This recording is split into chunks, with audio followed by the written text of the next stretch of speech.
বিয়ের সময় আপনাকে কি কি দিতে হবে বলেন দেখি। ভাই বিয়ের সময় আর কি দিত, সাধারণ মানুষের যা দেওয়া লাগে আমারও তাই দিব, আমি তো তাদের কাছে বেশি আবদার করব না। সুপ্রিয় দর্শকবৃন্দ, আসসালামু আলাইকুম। কেমন আছেন আপনারা? আশা করি আল্লাহর রহমতে ভালো আছেন। যদি চ্যানেল ভালো লাগে অবশ্যই চ্যানেল সাবস্ক্রাইব করুন। আমরা সাথে প্রতিদিনের মতো আজ করে কাপড় আমার চ্যানেলে হাজির করেছি। মিডিয়া কি কারণ আসলে সেটা আপনাদেরকে শোনানোর চেষ্টা করব। আসসালামু আলাইকুম আপু। ওয়ালাইকুম আসসালাম। ভালো আছেন? আলহামদুলিল্লাহ ভালো আছি। আচ্ছা আপু, মিডিয়া কি মনে করে আসলেন? বিয়ের সাথে বসবেন নাকি প্রেম ভালোবাসা করবেন, কোনটা? চাই তো বিয়ের সাথে বসতে। বিয়ের সাথে তো হুট করে করা যায় না, আগে মানুষের সাথে পরিচয় হইব, কথা বলবো, তারপরে না বিয়ের সাথে। প্রেম করবেন না তো আবার? কি বলে প্রেম করছেন?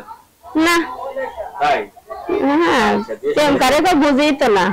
ও প্রেম করে তো বুঝেনি না, না? বিয়ে করছেন না? হ্যাঁ, বিয়ের সাথে সাল একটা বাচ্চা আছে। তাহলে তো আমরা বুঝতে পারলাম যে প্রেম করে বিয়ে করবেন না। গার্জেন নিয়ে বিয়ে করছেন। স্বামী কি আছেন নাকি চলে গেছে? না, স্বামী চলে গেছে। স্বামী চলে গেছে? কি কারণে চলে গেল আপনার স্বামী? ভালো লাগে না, আর যারা নেশা পানি করে তাও নিয়ে কেমনি সংসার তো করা যায় না। আপনার স্বামী কি নেশাগ্রস্ত ছিল? হ্যাঁ। আচ্ছা, কতদিন যাবত স্বামী ছাড়া? 2 বছর 2.5 বছর হলো। এই 2 বছর ধরে সোনার জীবন বেঁচে রেখেছেন? কি করুন, বাধ্যগত থাকতে হবে। কষ্ট হয় না? কষ্ট হলে কিছু করার নাই। ঘুম আসবো না কে? রাত্রে এই পাশে করেন? আচ্ছা, এখন আপনি বিয়ে বসার জন্য কি প্রস্তুত? হ্যাঁ, বিয়ে বসার জন্য প্রস্তুত। কি রকম ছেলে চাচ্ছেন বিয়ের জন্য? ছেলে যেমনই হোক, কিন্তু তার মন ভালো থাকতে হবে, যার মন নাই তার কোনো কিছুই নাই। মন মানসিকতা ভালো থাকতে হবে, এটা হলো পুরুষের এবং নারীর সবারই প্রয়োজন। বিয়ের সময় আপনাকে কি কি দিতে হবে বলেন দেখি। ভাই বিয়ের সময় আর কি দিত, সাধারণ মানুষের যা দেওয়া লাগে আমারও তাই দিব, আমি তো তাদের কাছে বেশি আবদার করব না।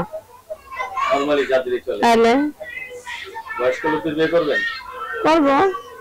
তাদেরও তো ছেলে সন্তান থাকবে, যেহেতু আপনার থাকতে পারে, যেটা আমার আছে তাদের থাকতে পারেই। মানবেন তো? মানবো। নাকি আপনার পেটে একদিন হওয়ার পরে আর মানবেন না? না না, এটা ভুল ধারণা। কারণ আমি যদি একজনকে ভালোবাসতে না পারি, তাহলে সে আমাকে কিভাবে ভালোবাসবো, আর আল্লাহ বা আমার কিভাবে প্রশ্রয় দিব? ছেলে সন্তান হবে? হবে না কেন? একটা ছেলে আপনার না? একটা মেয়ে। হাতের কাজ জানেন কিছু? হাতের কাজ জানা থাকলেও করার মতো ক্ষমতা নাই। সেলাই মেশিন নেই? না। একটা মেশিন কিনে দিলে উপকার হয়? হ্যাঁ, একটা মেশিন কিনে দিলে উপকার হয়। আপনি কি মোবাইল ব্যবহার করেন? আমি বাটা মোবাইল ব্যবহার করি। টাচ মোবাইল ছিল, ওটা নষ্ট হয়ে গেছে, তারপরে আর কিনতে পারিনি। ইমোতে কিভাবে কথা বলবো আপনার সাথে? ইমোতে তো কথা বলার মতো কায়দা নাই। যদি কেউ আমার পাশে দায়িত্ব নিয়ে দাঁড়ায়, আমার ইমো মোবাইল সারার জন্য যদি কেউ টাকা দেয়, তাহলে আমি সাইরে তার সাথে কথা বলবো। হ্যাঁ। তারপর বাটা মোবাইলের নাম্বার দেব? হ্যাঁ, আমার বাটা মোবাইলের নাম্বার দিন। দর্শক অবশ্যই যোগাযোগ করার নাম্বার হলো 01861499285। আবার বলছি 01861499285। লাস্ট হলো 285 না? আপনি কিছু বলার থেকে বলতে পারেন?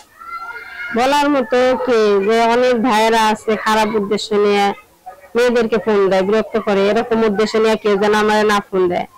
আমি যে আমাদের পাশে দায়িত্ব নিয়ে দাঁড়াইতে পারবো বা আমার হেল্প সহযোগিতা করতে পারবো, সেই যেন আমার পাশে আমার মোবাইল ফোন দেয়। আসসালামু আলাইকুম।